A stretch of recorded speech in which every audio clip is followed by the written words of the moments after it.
dari peraturan PMK terbaru kan exchange luar katanya kena 1%. Ini yang banyak orang salah persepsi, dikira ini self assessment yang kita bisa laporkan sendiri. Padahal kan sebenarnya enggak. Exchange ini kan harus bekerja sama dan ditunjuk oleh Dirjen Pajak. Baru boleh memungut 1% itu karena dia nggak punya izin OJK maupun Bapepti kan. Nah, betul. Bisa dibantu elaborate bro. Karena kemarin ada seorang influencer yang mengatakan, oh ini self assessment, kita transaksi sendiri di luar misal trading 10 kali, maka 10 kali itu tinggal dikali 1% gitu bro dari volumenya. Padahal faktanya kan bukan begitu ya harusnya ya. Nah mungkin bisa dibantu elaborate bro. Investor. Jadi gini Go, memang ya kalau misalnya kita itu orang awam lah ya, maksudnya bukan orang yang paham tentang hukum ya. Pada saat kita baca peraturan sekelas PMK pasti bingung. Ada yang interpretasinya A, ada yang B, ada yang C gitu kan ya. Ujung-ujungnya kan debat kusir. Nah, tapi kalau boleh sedikit menjelaskan, explain seperti yang tadi Koko request. Jadi di PMK itu jelas teman-teman gitu ya.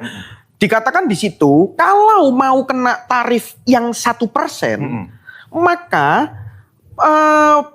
pedagangnya atau exchange-nya, kalau misalnya kita bilang ya, penyelenggara perdagangan elektroniknya, exchange-nya, itu harus dapat penunjukan dari Kementerian Keuangan atau Direktorat Jenderal Pajak. Betul, ini yang sudah saya bilang berkali-kali. Karena dulu ketika tarif memungut bro, itu ada perjanjian kerjasama dulu. Dan penunjukan oleh Dirjen Pajak. Sedangkan exchange kan tidak mungkin mendapat penunjukan ini. Karena salah satu syaratnya teman-teman, biar teman-teman tahu, harus punya server di Indonesia bro. Setuju. Jadi kalau misalnya kita itu bilang kan ada dalam pasal tertentu ya di PMK itu dikatakan bahwa kalau misalnya ibaratnya exchange yang luar negeri itu tidak melakukan pemotongan, maka kita bisa melakukan penyetoran sendiri. Self-assessment self-assessment.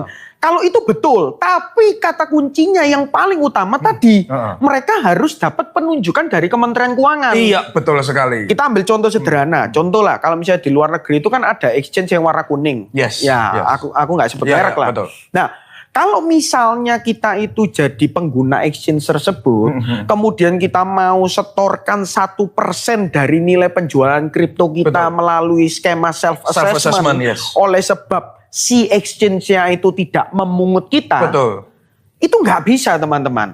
Kalau si exchange kuningnya itu tidak mendapatkan penunjukan dari Kementerian Keuangan. Betul sekali. That's the point.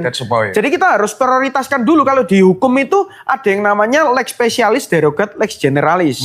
Apa yang khusus itu meniadakan yang umum. Jadi kita harus tentukan skala prioritas di PMK itu apa yang harus dipenuhi dulu, apa yang selanjutnya perlu dipenuhi. Yang harus dipenuhi dulu adalah